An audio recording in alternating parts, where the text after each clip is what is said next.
Welcome back, ladies and gentlemen. It is time for some more StarCraft 2 commentary. Today it will be a game between IMhorror and Elbegast.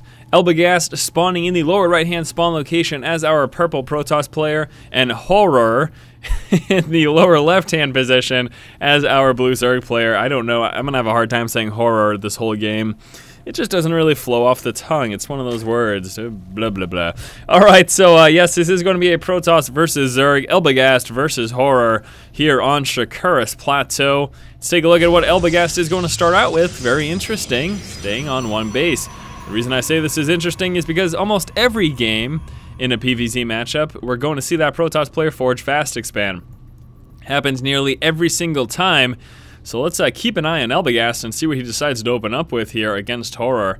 Now back over here for Horror, you can see he did do the extractor trick. He's sitting above supply cap at 11 supply. If you don't know how that is done, once you're at supply cap at 10, you make an extractor, you build a drone, since making an extractor drops your supply by 1, and then you cancel the extractor while the drone is building. That'll put you at 11 out of 10. That way you get a little bit extra mining while that Overlord is building. You know, people do this sometimes. It used to be people were doing double extractor tricks. I know TLO used to do that a ton in the beta when he was just playing random all the time. But anyways, you see it every now and then. I think that the jury is still out. I don't know if it's been 100% confirmed as to what may be the exact best thing to do.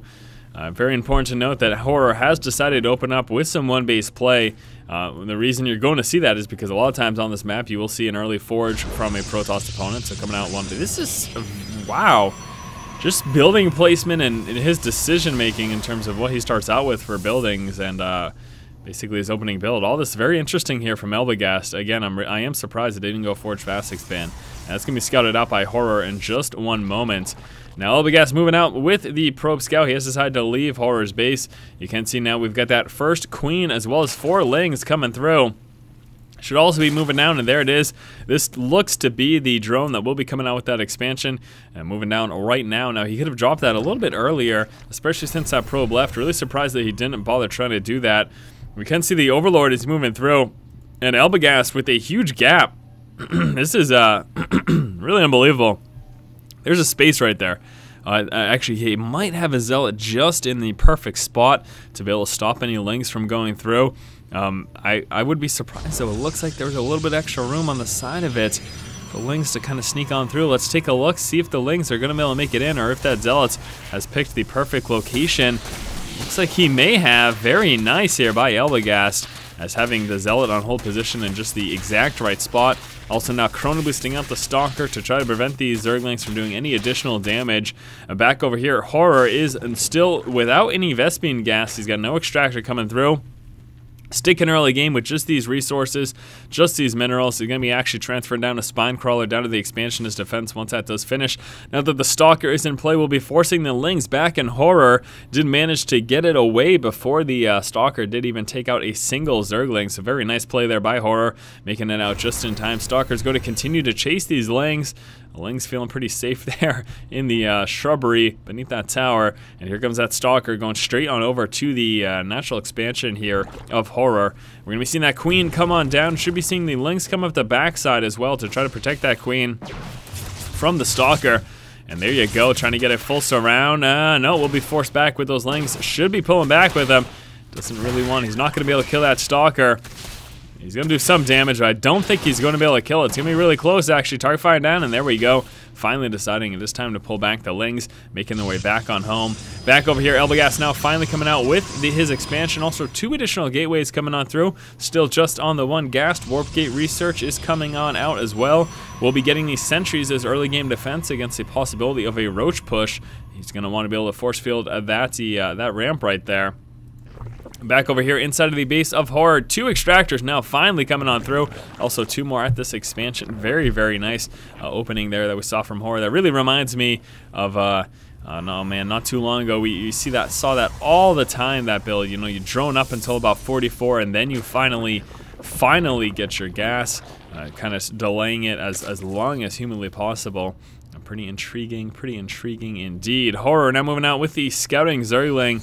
We'll be checking the front there of the natural expansion, and is going to manage to scout out those gateways. Also getting spotted by the sentries and stalkers. Still just on those a few gateways there. We'll be sitting on the 3 for the early stages. Should be just in one moment though, working his way up into the additional tech, whatever it's going to be. Looks like it will be some Stargates. I expected the Robo, but he's going to be mixing it up, coming out some Stargates, some very, very heavy airplay.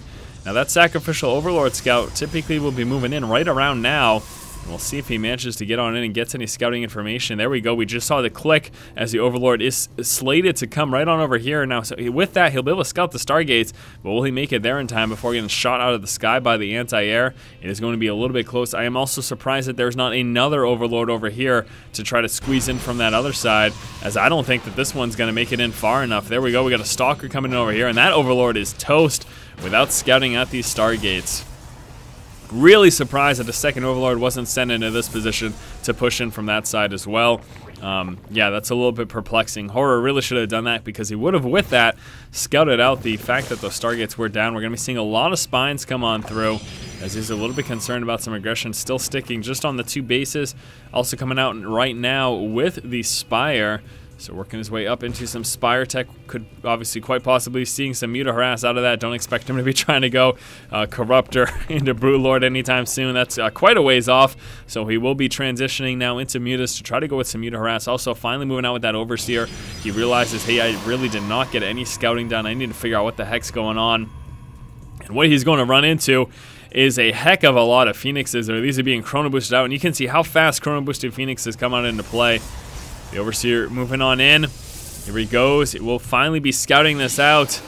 And there it is. Now he knows what he is up against. So many Phoenixes, and that is going to be a direct counter to these early game Mutas. Now, once we get into the late game, look at this. Once we get into the late game, it becomes a little bit more difficult for Phoenixes. There we go, canceling off the Spire and dropping down a Hydra. And after he spots about a bajillion Phoenixes, he decides, you know what, Muta's a bad idea. I am just going to come out with some Hydras, and I'll be much more well-suited to deal with this. Also coming out with 3 Spores over here, but not before losing his Queen. We're going to be seeing a ton of those here as well. Yes, 3 Spores over here as well. Here come the Zerglings attempting a counterattack. Now again, we spotted this not too long ago, as Horror is going to attempt to mine some resources from this half of the map, and also trying to push on in there. It looks like that is not going to be doing much at all though. Elbegast now has stopped the Phoenix production and preparing for his transition, realizing that those Mutas are not coming up. But that alone, that was a huge deterrent. You saw there was a clear, distinct path here for Horror. Horror was like, all right, I am going to be getting Mutas. That's my plan. He spotted about 1 million Phoenixes being Chrono Boosted out of those 2 Stargates, and then just canceled. He realized, if I come out with Mutas, they are toast. In the early game, those Phoenixes will just run rampant through those Muta numbers when those Muta numbers are small. Now, once you get into the later game, the Mutas have a much better chance, as they kind of work up that huge death cloud, and that splash damage from the glaive can actually really take out those Phoenixes pretty quick the second they get within range. But early game, the Phoenix will be a huge deterrent against any Mutas, and again, we saw Horror just decided to not go with Mutas anymore and switch up into Hydras. Now, let's take a look at the unit composition. He's got about 8 Hydras right now and 20 Zerglings, and that is it. He does have this base up and running. Will not be transferring workers on over there because he does not want it to get spotted en route. He'll just be building drones from this position and trying to mine out some of those resources. Why is he doing that, you say? Isn't he going to lose that base? He most certainly will at some point in the game if we extend into the late game. But the point of that is that, yes, he gets him that extra resources from an expansion, but in addition to that, he also gets to mine out some of what, in all honesty, should be Elbegast's side of the map. Elbegast would typically take control of this half, as he's typically moving into an expansion here, and then eventually up here. And with this, Horror will be able to mine out some of those resources so that if we get into the very late stages of the game, he can effectively starve his opponent just a little bit quicker. And that's going to be the plan over here for Horror. Now, we are seeing those Phoenixes continue to dance around the map and do some damage, just basically focusing on that harass. Taking a look at vision, we just have this one observer over here and those Phoenixes moving across. Also, the Zerglings just kind of dancing through the center of the map. Elbegast transition will be into some Colossus, also coming out with those Blink Stalkers. He doesn't have Thermal Lance coming out, so hopefully that gets started researching very, very soon. Also, something else very interesting is that he only has got 1 upgrade. He's got the level 2 weapons upgrades finally coming through. Would actually like to see him also get a second Forge. I think that would certainly be most beneficial. Horror coming out now with some infestors, and he doesn't have the neural parasite, which would help him a little bit against the Colossus. Just will be working with fungal growth. Is at the moment doing a healthy mix of Speedling, Hydra, infestor, and roaches coming out here as well. Moving on down with those Zerglings.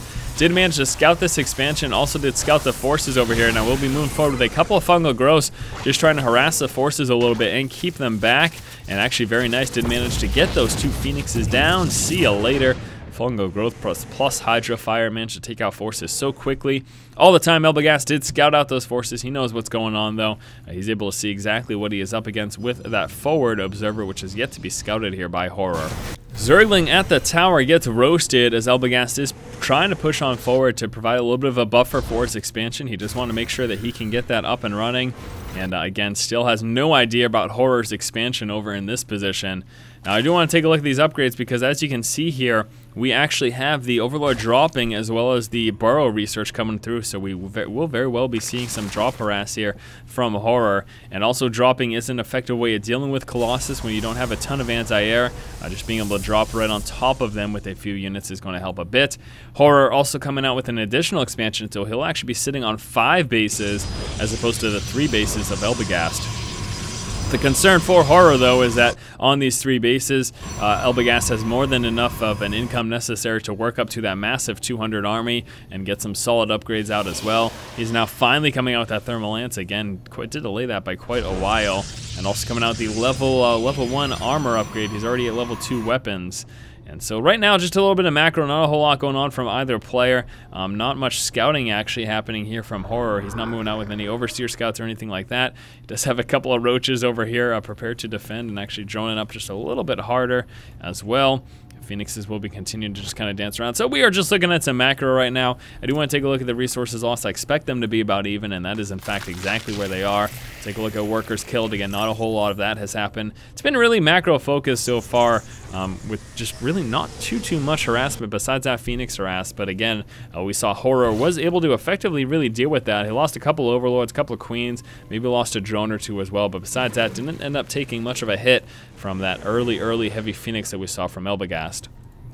Now we're going to be seeing Elbegast move out into an expo over here, and still hasn't scouted out this expansion. He's moving back with his forces just a little bit. I can't believe he still does not know about this. Here come the roaches. We'll be delaying this expansion as they move right on down, and that should be a dead giveaway to Elbegast that Horror does have an expansion up there. Let's see if he ends up checking that. He might just think that they were just burrow roaches, though. Is he going to bother checking? Does he check it? Please check it.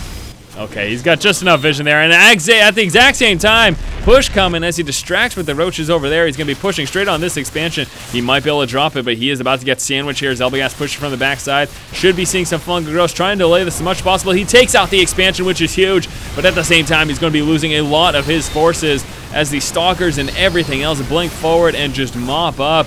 Elbegast was able to do a lot of damage there, but he lost his expansion. That is something to keep in mind as well. We'll take a look at the resources lost. Horror is quite a bit behind. That's the word I'm looking for. Quite significantly behind at the moment. But again, keep in mind, he dropped that expansion, which is huge. So if he can defend against this upcoming push, he's going to be in a phenomenal position. And here it comes. He's got some spines prepared for this. 18 more roaches coming out. Greater Spire preparing for a higher tech. Also got some Overlords to try to drop on those Colossus. Push it back with those roaches. No fungal growth yet. The Overlord's trying to move forward. They get target fire down, though. Some more fungal growth action. And now moving forward with Corruptors to take out those Colossus as well as any remaining Phoenixes. And seeing some more beautiful fungal growth action. Horror doing a pretty good job of defending against this. He has to push back, though, as there's still so many Blink Stalkers remaining. We got more roaches coming out. 10 more Hydras in production as well, using those Spine Crawlers to try to buy some time. Nice transfuse there on the Spine Crawler. What a defense that we're seeing here from Horror. This is looking fantastic here, but the Blink Stalkers are being absolutely relentless, and that's something to be quite a bit concerned about. Oh my gosh, Elbegast will be continuing up this aggression. He is just pushing on this front. There's no other aggression moving from any other angle. 26 Zerglings coming out very soon. He's lost his Infestor. Corruptors moving forward, dropping some Corruption. Now with some Hydras in play, he's going to do a little bit better against those Stalkers. Hydras do so much damage to those gateway units. Take a look over here. Speedlings surrounding this expansion. Elbegast is going to be losing another expansion, and this is a huge problem. He is forced to push back, but he is there all too late. The most that he can do at this point is try to take out these Earthlings and try to at least do some damage in return. But beautiful sniping there by Horror. An unbelievable defense. Hats off to Horror there in defending against that push. That was really phenomenal. He managed to get out reinforcements just in the nick of time, and I am thoroughly impressed with that defense there. We got no aggression, just an Observer Scout over here. Horror doesn't have anything else. He's got one Burrowed Zergling that will be delaying an additional expansion in this position. And in fact, he still has some mining going on up over here. Elbegast, he scouted the creep. I don't know why he hasn't moved up there to check that. Well, I mean, I know why. He's been very, very, very distracted for quite a while. Finally taking out that Zergling, and he'll be finally moving up here to do some damage. And Elbegast now moving up will be taking that out. And at the exact time, realizing that the bulk of his forces are taking out this expansion, look at this push from Horror. Horror just moving out at the exact right time every time. This Expo gets dropped, but now Elbegast is going to lose this expansion again. You can see he's rebuilding this one over here, but this is just a phenomenal play here by Horror as he continues to push against Elbegast while his forces are away from being able to defend these expansions. And unbelievable, Horror takes out another expansion. We'll take a look at resources lost. Horror is still behind, but the income for Elbegast is shot. He is so outgunned right now when it comes to resources. They're going to be trying to defend. A lot of Blink Stalkers are proving to be quite a bit dangerous. He does still have one Brewlord in play, which is going to help a bit. But it does look like he is going to be forced back, and the Blink Stalkers continue to push. But really, I think Elbegast should be okay, as he does have that strong income. He doesn't even have an expansion over here that is in danger of losing. He's coming out with a couple more Brewlords right now, and actually, oh no, his numbers are a little bit low. He might not have enough, as Elbegast is going to continue to push here. And even after losing so many expansions, Elbegast has enough Blink Stalkers. And we've got 9 Brewlords coming through, actually canceling off a few of them. And 14 Roaches. Elbegast has a very strong force pushing on Horror.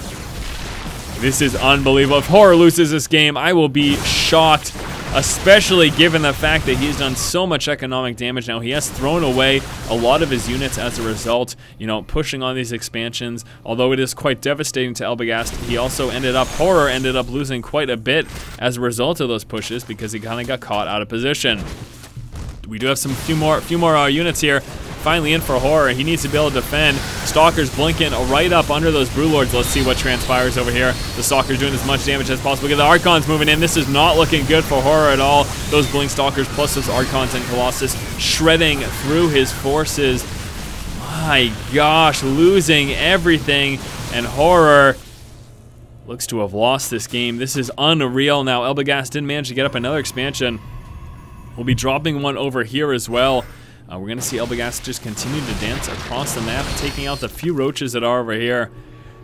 We got 9 Roaches coming out, but clearly that's not enough, and Elbegast is still moving across the map with his Death Ball. He'll be taking out this expansion. All he needs to do now is move up here, and he has sealed a victory. We got a few Roaches moving into this position to try to harass a little bit. I expect to just see a couple of Warp-In Stalkers to take that out, and it should be more. Probably going to need more than just these 2, but what does he have for upgrades? He has 1, 2, as opposed to the Horror has no upgrades, and that certainly is not helping his case whatsoever. This expansion gets dropped. Elbegast, and now moving up into this expansion, and this is unreal. Absolutely unreal. Horror has lost the game. Now, I'm not 100% surprised. I know I sound shocked. This is just me getting into the game and being excited about it. But let's talk about what happened here. I mean, we're just wrapping things up. The game is over.